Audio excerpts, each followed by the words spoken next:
You've seen them on screen, three of horror's most iconic killers. But what if I told you? Each of them was inspired by real-life nightmares, murderers, mysteries, and moments of terror that truly happened. Tonight, we uncover the real stories behind the monsters.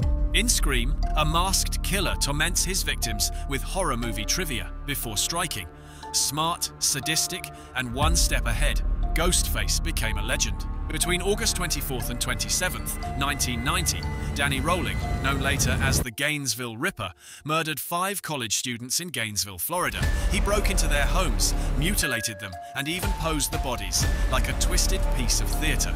At the time, Rolling's spree terrified Florida. People slept with knives and barricaded their doors. Years later, screenwriter Kevin Williamson admitted he got the idea for the movie after watching a news segment about the Gainesville Ripper while home alone one night. He hunts you in your sleep.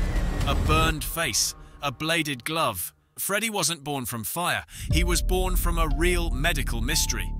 In the late 1970s and early 80s, a strange pattern appeared among refugees from Cambodia, Laos, and Vietnam. Young, healthy men, terrified to sleep, died suddenly in the middle of the night. Doctors called it sudden, unexplained, nocturnal death syndrome. One case stood out. A boy told his parents he was being chased by something in his dreams. He stayed awake for days, drinking coffee, hiding sleeping pills. Finally, he couldn't fight it anymore. He fell asleep and screamed himself to death. When Wes Craven read this story in the Los Angeles Times, he was disturbed. He said the idea of dying in your dreams, something the mind couldn't escape, became the seed for a nightmare on Elm Street.